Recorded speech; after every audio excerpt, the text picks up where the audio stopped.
And joining me now for a deeper look at these issues are Julián Aguilar, immigration and border security reporter with the Texas Tribune. He joins us via Skype from Texas. Also, attorney Spencer Amdur with the ACLU Immigrant Rights Project. And Chandra Ghosh Ippen, a child psychologist and associate director of the Child Trauma Research Program at UCSF. Welcome to all of you. And Chandra, I'd like to begin with you. As a child psychologist, what are your concerns about separating children from their parents in this manner? So I want to take us all to that moment when that child is crying on the tape and think about how hard it is. This is the ProPublica tape you're talking about. And how hard it is for us to listen to that. And then take those sounds and imagine that they continue. They continue for way longer than 7 minutes, and they're inside this child. And you'll feel that child's sense of alarm and desperation, and you'll see that there is nobody who's able to comfort this child. And let's all think about the long-term damage that does to that child. There's the short-term damage, and then there's the long-term damage in terms of fears that other people will leave them even after they're reunited with their loved ones, in terms of symptoms of PTSD, depression, anxiety, as they grow older, even as their parents worrying that their own children might be separated from them. This is long-term damage, and this is something that we've caused. We did work with one child who was separated at the border because when he arrived at the border, he had spiked a high fever. And so immigration wouldn't let him cross and quarantined him. So he was sent, and this was one of the best kind of possible things. His grandmother came to lovingly take care of him. He experienced symptoms for years after that. Actually, that's why his parents ended up coming, because he didn't understand, why would you leave me? So in this moment, when you're so stressed out, you most want your parent there. And if you're very little, you don't understand why they can't be there. Also, if you've seen scenes of people like border police saying, no, you can't be there, then they've really kind of showed you in some ways that your parent is not worthy of respect, that your parent can be damaged. Maybe you've seen something even worse, and you've left alone, stranded, all by themselves to deal with those memories. And do those memories and the trauma cause regression later on? Do they stop speaking, for example? It can. I think it really depends what follows. So what you would really want is for the child to have loving adults, right? Because children can recover with the help of loving adults who help them make meaning. If, however, the grown-ups are traumatized, if there are no grown-ups, if nobody really sits with the child and says it makes sense that you're scared, that you've been through this, and what we see is like children communicate through play. So they'll sort of play scenes out where they'll put a child all by themselves, stranded, and they are sort of saying kind of, why did this happen? Why did you leave me alone? And to the degree that a grown-up can help them to understand, then they can recover. But otherwise, it would be really normal for them to have sleep problems, for them to have difficulty concentrating. And we often would say, oh, this child, can't focus. But what we'd say is they're focusing on danger. Right? They're focusing on the fact that this could happen. They're worried that you could leave them at any moment. So we'd see heightened separation anxiety. In the long term, without help, we would see depression. We would see continued symptoms of post-traumatic stress disorder, recurrent fears. And we can even see, we could, imagine as they're aging, like as they're growing, and one day they become parents, loving parents to a child. Well, it would make sense that even as parents, you would worry that bad things could happen. You would think, wow, when I was this child's age, I was not with my parent. Spencer, take us to what happens at these ports of entry at the border. What is the process that kids go through when they're separated from their parents? Yeah, so when kids have been separated over the last few weeks and months, they're typically shipped across the country very quickly. So we're seeing parents who come in, they sit in a detention center for a day, 2 days, 3 days with their child. And then border guards come in, sometimes in the middle of the night. Sometimes they'll tell the parent, I'm just going to take your kid to get a bath. They'll be right back. And then only hours later does it become clear that the child actually isn't coming back. They have left. And so children are being taken, to Chicago, to Washington State, to New York State, and they're put in detention centers specifically for children. And their parents have no idea where they are. Are they told where they're going? They often aren't. We're hearing that there are hundreds and hundreds of parents who have no idea where their children are.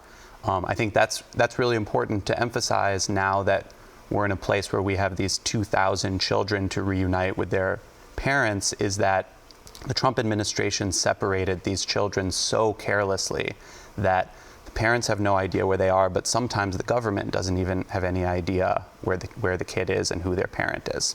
Julián, I want to bring you in at this point. You've interviewed families who have been separated. Are there some commonalities you're seeing as to why they're leaving their home countries and their experiences once they're separated? The majority of them tell us that they're leaving because of violence, whether they're from the states of Michoacán in Mexico or whether they're from Honduras or El Salvador.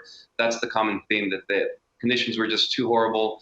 They didn't feel like the police were able or willing to protect them, so they sought refuge here in the United States. Spencer, we're now getting into this legal realm where President Trump is trying to get a judge to modify an order that says basically children who are kept in detention cannot be kept for more than 20 days.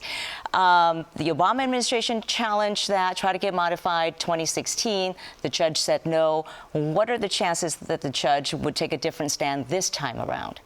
Well, I think what's important to underscore, first of all, is that there's no law that actually compels family separation. So even when this was litigated under the Obama administration, as Julián said, parents weren't being routinely separated from their kids. And that's because there's a very easy way to comply with this pre-existing court order when a family comes together, which is to let them apply for asylum from the outside. They don't have to be detained while they pursue their asylum applications. And in fact, it's perfectly legal to come here and apply for asylum.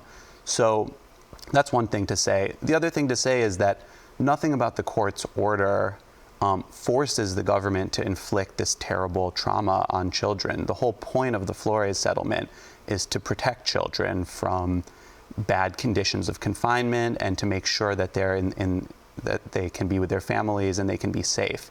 And so, in a situation where, for whatever reason, they absolutely can't be released or they can't be released yet, nothing about the Flores settlement compels family separation. And so, Chandra, I'm also curious, there have been reports that as these families are detained, the children are detained, Border Patrol agents and other personnel are apparently being told not to try to console the children. Why would that be the case?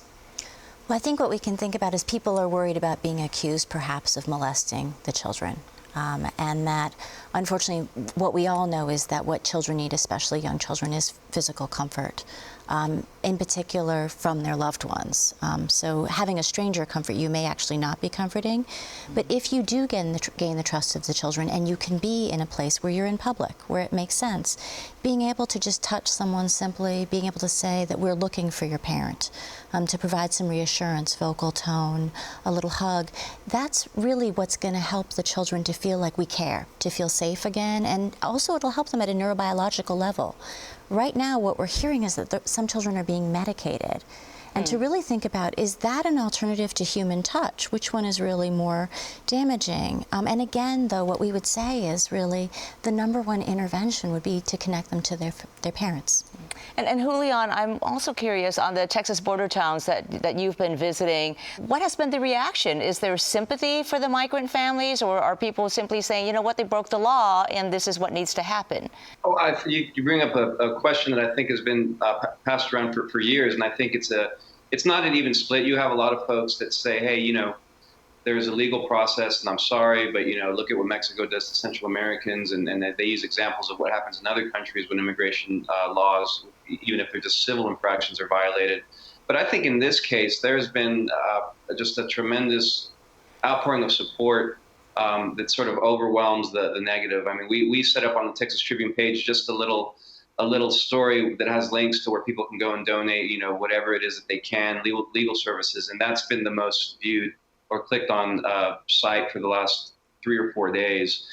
You have people emailing reporters, calling reporters saying, hey, I read this, I want to help, I'll get down to Texas as soon as I can. So I think that is for the people that have been really affected by this in a negative way, that's sort of the glass half full situation there. And Spencer, I know the ACLU has filed a lawsuit asking a judge to bar the Trump administration from separating families. How does this new executive order affect your lawsuit? So the lawsuit is still going forward because there are now over 2,000 children who are stranded in detention centers by themselves away from their parents. And so what we've asked the judge to do is to expand the lawsuit to a nationwide class action and to order the government to reunify all of these parents with their children. The judge hasn't ruled on that request yet, but he did rule about 2 weeks ago that to separate children from their parents in the circumstances of our clients, who are representative of what's happening nationwide, violates due process. The judge called it brutal and offensive, and he said that it arbitrarily tears at the sacred bond between parent and child. So I think he made very clear that this is illegal, and we actually have a conference with him later today in which we're going to discuss what the next stage in the case is now that the executive order has come down. Chandra, I know you have written books for kids to help them cope with traumatic disasters such as earthquakes, wildfires. If you were now to write another children's book for these children in these migrant detention centers, what would you say to the children? So I have started a book. It's called We Have One World, and it would be a free coloring book for kids. And it's really the idea of our world and countries, and what's a border, why people cross it, kind of the beauty of their story, and really helping parents and children to connect. I think the challenge that I'm having is when I've written the other disaster books, I've been able to say things like the grown-ups are there, the grown-ups are protective, the grown-ups are coming together, we're all pulling for you, that we believe that children are the most important special thing and that it is our responsibility. And right now I haven't been able to write the ending because I can't say that. And that's the hardest thing, is that in a natural disaster, we pull together and we support all the children. And this is a man-made disaster, and we haven't done that yet. And that's what I think we're all here fighting for. Okay. Well, I see the heartbreak on your face as you talk about this. I want to thank you all for your time. Julián Aguilar with the Texas Tribune, thank you for joining us. And also Spencer Amdur with the ACLU and Chandra Ghosh Ippen, child psychologist with UCSF. It's really been nice to have all of you here. Thank you. Thank you. Thank you.